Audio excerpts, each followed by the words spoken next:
Hello guys, आप लोग कैसे हैं? उम्मीद करती हूँ बहुत अच्छे होंगे। मैं फिर से आप लोगों के लिए एक बहुत ही अच्छा सा, बहुत ही इमोशनल और प्यारा सा, एक बहुत ही सुंदर सा रक्षाबंधन के ऊपर एक कहानी लेकर आई हूँ हिंदी में। तो उम्मीद करती हूँ आप सब इसे बहुत ही ज्यादा ध्यान से सुनेंगे। ठीक है, तो स्टार्ट करते हैं हमारी कहानी को। एकदम ध्यान से सुनिएगा, बहुत अच्छी कहानी है। एक बार की बात है, एक लड़का था जो कि बहुत ही ज्यादा गरीब था।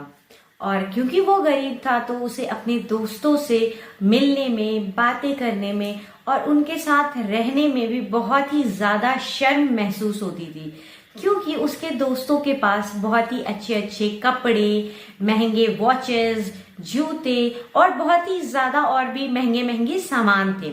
और उसे यह सब देखकर बहुत ही ज्यादा बुरा लगता था कि उसके पास कुछ भी महंगा सामान नहीं है। और वो सोचता था कि मैं ये सब सामान कहाँ से लाऊं, कहाँ से खरीदूं। फिर उसने सोचा कि क्यों ना मैं अपने दोस्तों का सामान कुछ चोरी कर लेता हूँ। और जैसा कि उसने सोचा, वो सचमुच अपने दोस्तों के कुछ महंगे महंगे सामान चोरी कर कर घर ले आता है। और जब घर में इतने महंगे महंगे सामान को देखकर उसकी मम्मी पूछती है कि बेटा, ये सब सामान किसका है, तुम कहाँ से लाए हो? तो उसकी तरफ से कोई भी जवाब नहीं आता है। तो उसकी खामोशी की वजह से उसकी मम्मी को समझ में आ जाता है कि खरीद कर तो नहीं आया है, क्योंकि वो तो लड़का था ना, कमाता तो था नहीं। तो ये सारी चीजें उसने जरूर से चोरी की है।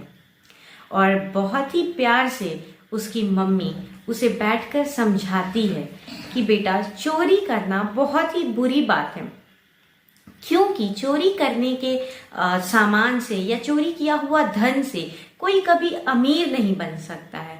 और तुम कल ही जाकर अपने दोस्तों को चोरी की हुई चीजें लौटा दो और उनसे बोल दो कि मुझसे गलती हो गई, माफी मांग लो। माफी मांग लेना सबसे बड़ा अच्छा चीज होता है, क्योंकि आप माफी मांग लेते हो तो अगला भी आपकी गलतियों को माफ कर देता है और आप खुश भी रहते हो कि आपने अपनी गलतियों को एक्सेप्ट कर लिया है।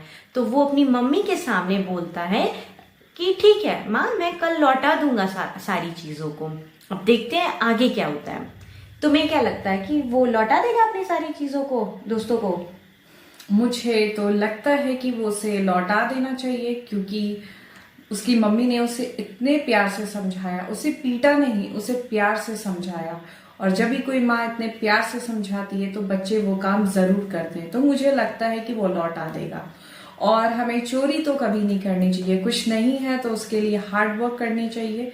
आज नहीं तो कल भगवान हमारा हार्ड वर्क जरूर देखता है, और ये मेरा पर्सनल एक्सपीरियंस। अगले ही दिन राखी का त्योहार होता है और उस लड़के के पास बिल्कुल भी पैसे नहीं होते हैं अपनी बहन के लिए गिफ्ट खरीदने के लिए।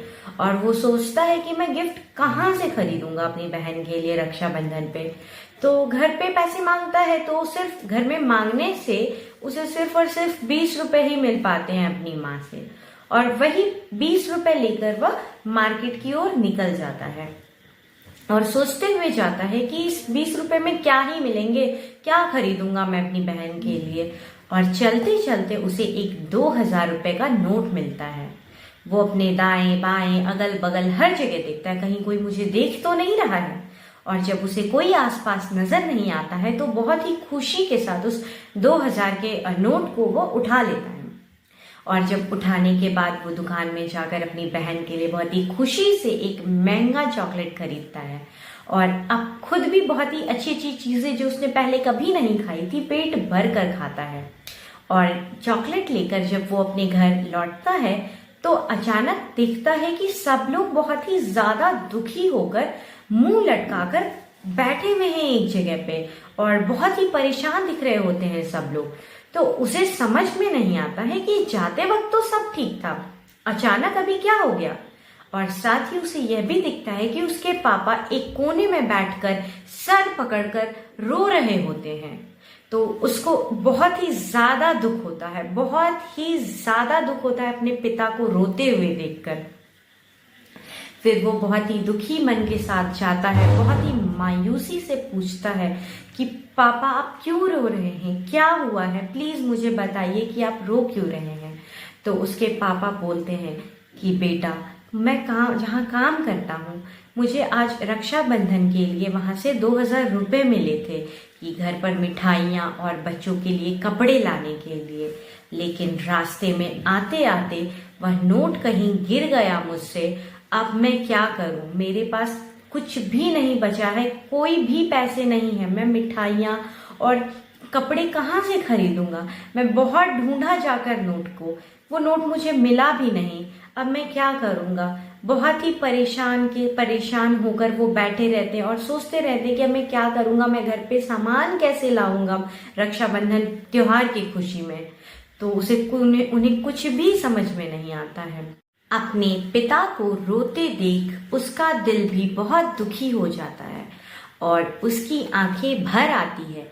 साथ ही उसे यह भी एहसास होता है कि मेहनत से कमाए हुए धन को खोने का दुख क्या होता है। और वह उसी वक्त अपने माता और पिता को सारी सच्चाई बताता है और उनसे माफ़ी मांगता है और उन्हें यह विश्वास दिलाता है कि वह बहुत ही अच्छा और मेहनती ईमानदार लड़का बनकर अपने माता और पिता को सारी खुशियां दिलाएगा। तो हम ऐसी ही मज़ेदार कहानी के साथ फिर आने वाले हैं, तो हमारे चैनल को सब्सक्राइब ज़रूर करें। और हमारा कहानी जो है वो ख़त्म होता है। Thank you. Thank you.